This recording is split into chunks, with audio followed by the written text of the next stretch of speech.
serta teman-teman sekalian, perkenalkan nama saya Natali Kristen Lesar dari kelas 10 IPA 2, nomor urut 25. Pada kesempatan kali ini, saya akan meringkas teks batik warisan budaya Indonesia, serta yang kedua menjelaskan alur perkembangan batik.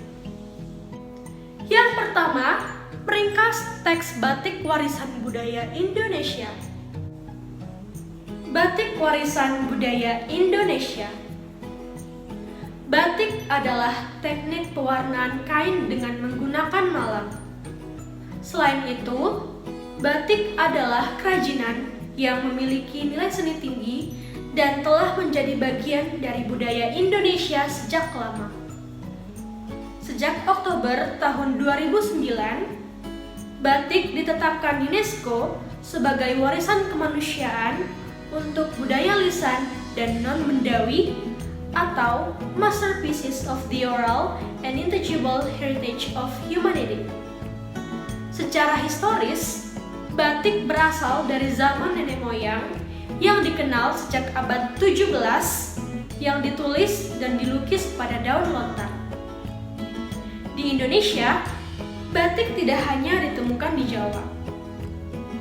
Dalam literatur Eropa, teknik batik ini kali pertama diceritakan dalam buku History of Java di London tahun 1877, tulisan Sir Thomas Stamford Raffles. Jenis batik di Indonesia berbeda-beda dan dapat diklasifikasikan berdasarkan asal daerah, sebutan, dan motif. Berdasarkan asal daerahnya, dikenal beberapa jenis batik, yaitu batik Bali, Banyumas, Madura, Pekalongan, Solo, Jogja, Tasik, Aceh, Cirebon, dan Jepara. Selain memiliki jenis batik yang berbeda-beda atau beragam, batik juga memiliki motif yang beragam pula.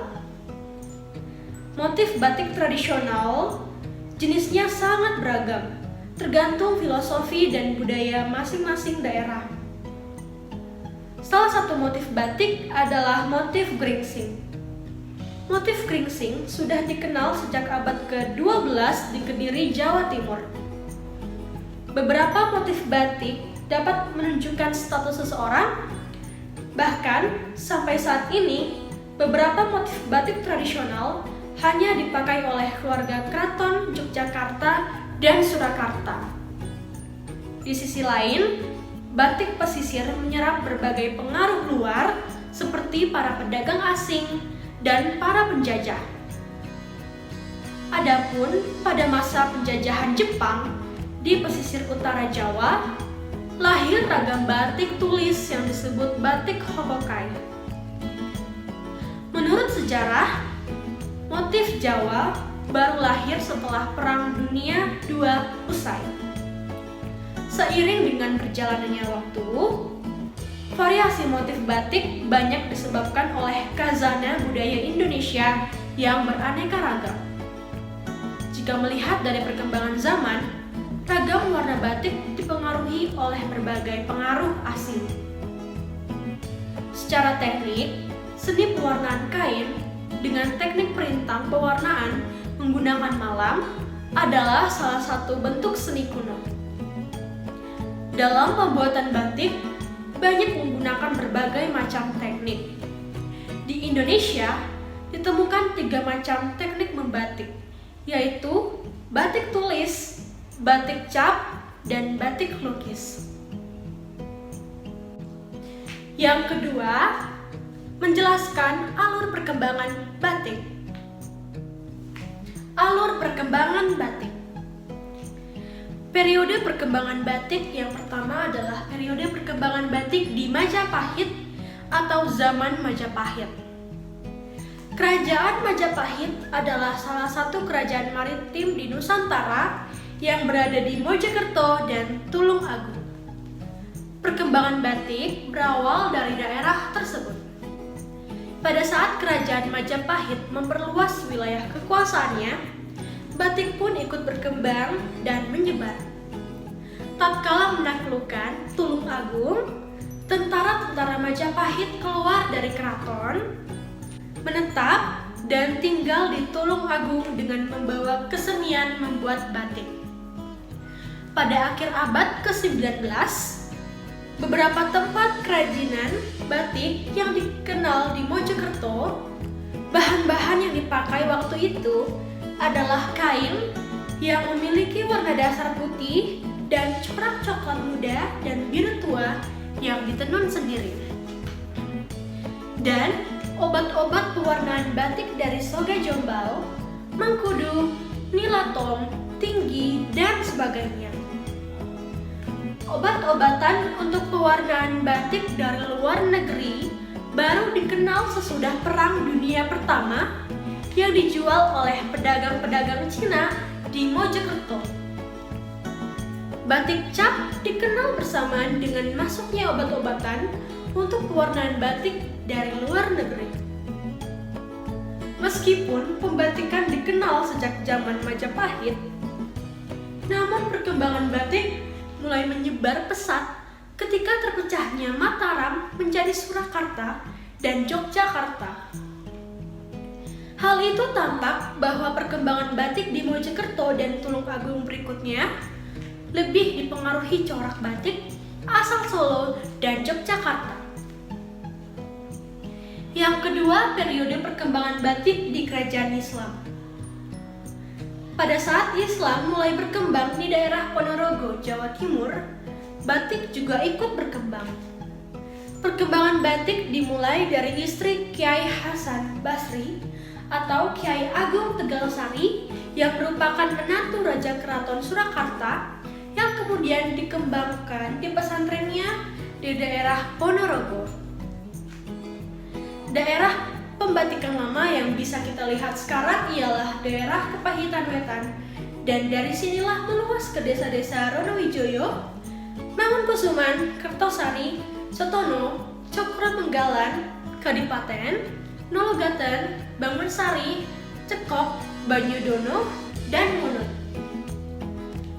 Waktu itu, motif batik yang berasal dari Ponorogo ini banyak dipengaruhi oleh motif Surakarta dan Yogyakarta.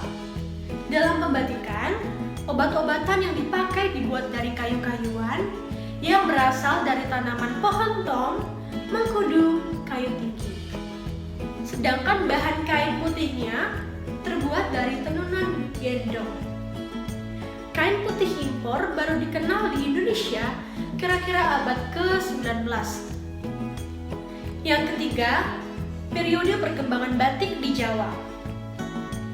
Dari kerajaan-kerajaan di Solo dan Yogyakarta sekitar abad ke-17, 18, 19, batik kemudian berkembang luas khususnya di wilayah Pulau Jawa.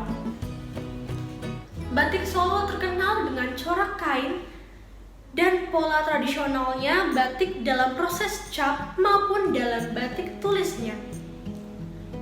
Perkembangan batik di daerah Solo dan Yogyakarta dikenal pada abad ke-17 semenjak Kerajaan Mataram. Batik di Solo dan Yogyakarta berawal pada masa penambahan Senopati, yakni Kerajaan Mataram pertama yang berkembang di daerah Pleret. Kali pertama, batik digunakan oleh keluarga kerajaan pada upacara-upacara resmi kerajaan. Masa-masa Kerajaan Mataram adalah masa-masa penjajahan Belanda, sehingga pada masa ini banyak terjadi peperangan, dan akibat dari peperangan tersebut, keluarga-keluarga kerajaan banyak yang mengungsi dan menetap di daerah baru. Keluarga-keluarga kerajaan inilah yang kemudian mengembangkan dan menyempurnakan pembatikan di daerah barunya. Yang terakhir, periode perkembangan batik di wilayah lain. Perkembangan batik di wilayah-wilayah lain seperti di Banyumas, Pekalongan, Cirebon, Tegal, Ponorogo, Tulungagung, Gresik, Surabaya, Madura, dan wilayah yang lain dibawa oleh keluarga dan pengikut Kerajaan Mataram pada tahun 1830 usai peperangan Pangeran Diponegoro. keluarga dan pengikut kerajaan Mataram ini kemudian berhasil mengembangkan kerajinan membatik di daerahnya.